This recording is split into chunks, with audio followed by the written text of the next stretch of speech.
Happy New Year, ladies and jerks. I hope you're all starting 2023 on the right foot, because how you begin things in the year more or less sets the tone for everything that unfolds from that until the next year. So here's a perfect example of why I'm a proponent of this. So gather around. It's story time of how 2006 became 2007 and everything went sideways before smugly combusting in my face. Some friends of mine show up so we can all take the train and head into Manhattan to go see our homie Mark and party and BS and ring in the New Year's. 5 broads on the Broadway station show up and take their seats across from us, down to the small, finicky, nitpicked details of what we find attractive in a woman. It's all there. For example, Rob is really fond of dark-skinned girls he meets at punk and metal shows, or whatever genre of music you see in the basement of a building that is not up to fire code, where a guy in sweatpants and a Hawaiian shirt accidentally knocks out someone in the pit. And lo and behold, it's a cute Dominican lady in a Testament shirt. My boy Mike, yeah, he's a tall fucking drink of water. And across from him is a 6'3" Dutch woman who plays volleyball on the international level. She rides her bike everywhere. And she's the Oxford definition of childbearing hips. The young woman I'm talking to, she's tall and has short hair. She's got freckles. And all of us are talking to our respective, and what are you doing this evening? And it turns out they're all on their way to go see Clap Your Hands and Say Yeah for a New Year's show somewhere in the city. The woman I'm talking to got stood up. So even though everyone was macking it, making moves, the "oh my God, you're so funny" gently touch your shoulder, she looks at me and then looks at my friends and go, "Is he like this all the time?" That sucked. So I managed to turn things around and get everyone to laugh, and the cute Dominican girl is laughing like a rooster getting stomped through a mail slot. Young woman I'm talking to goes, "Wow, get a load of Mr. Personality." Oof. Anyways, we transfer to the one, make our way downtown, and then head to Mark's. I don't know at what point in the evening this happened before we got there, but someone's thumb ended up in the Player 2 port of the GameCube Mike bought with him. So now instead of 4, only 3 people could play Mario Kart, Mario Party, Smash. It was not a good look. It sucked.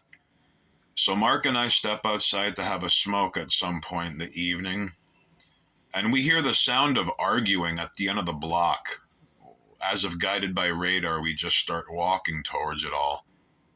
And what starts out as a lady and 2 guys yelling with some other dude walking his dog turns into a lady screaming at a guy trying to fend off 2 dudes kicking his ass. So Mark starts hustling towards all this. I don't know if he's got a battle plan, but if he gets his ass kicked, now that's my fault. So I start hustling up behind him. I got nothing going on up here behind my eyes. I just know maybe if Mark and I go after the same person at once, the other guy might have a chance. I don't know. I was just hoping he had some fight left in him. So right before we get within spitting distance of this all, an avenging angel in all black and a red shirt, black tie, black wool coat, black gloves, black hat, black slacks, and these beautiful black leather wingtip shoes. He shows up and it turns into the cage fighting hockey fight power hour. Knocks out one guy with a perfectly timed uppercut, and then the second guy, he pulls his shirt over his head and then just starts throwing elbows and knees before some excellently timed punches. And he puts his hand on the shoulder of the guy who's trying to console his fucking dog. He's like, "Are you all right? I'm going to call 911. How many fingers am I holding up? Breathe in through your nose, out through your mouth." Clearly not this guy's first rodeo. And he had some very unkind words to the woman who was now freaking out, trying to figure out what happened. That kind of brought Mark and I back to reality. So we go back upstairs and they're like, "Wow, you guys look like you saw a ghost. What happened?" And Mark just points out the window and you could see the lights of the cops and the EMS truck. So the evening's winding down. We make our way back to Queens. And we go to Mike's Diner for breakfast, which ain't there anymore. And it was incredible. I'd never seen the place so packed in my life before. So I order a Western omelet with a side of corned beef hash and with waffle fries. What I get instead is a Western omelet with a side of corned beef hash and home fries. My friend Hector, may he rest in peace, he takes one look at it and goes, "Oh, that's not a good sign." And I go, "What do you mean?" And he goes, "That's your first meal of the day. And it was a screw up. It's going to be a long year." And you know what? He was right. Across the board. In every domain. 2006 was like dragging my balls through broken glass and barbed wire just to hear the privilege of an anonymous woman fart over a walkie-talkie every day. 364 days after that, nonstop, of this messed up order at Mike's Diner. And that was 2007. So the moral of the story is, how you begin the year sets the tone for everything else. I can only hope each and every one of you have taken the right step into 2023.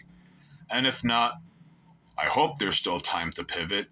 You have no reason not to pivot. So one step at a time, one punch at a time, one round at a time, all right? I know last year was particularly rough.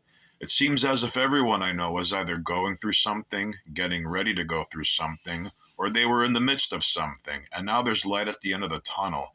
And they're hoping and praying it's not New Jersey. So, do it to it, ladies and jerks. Smell you later.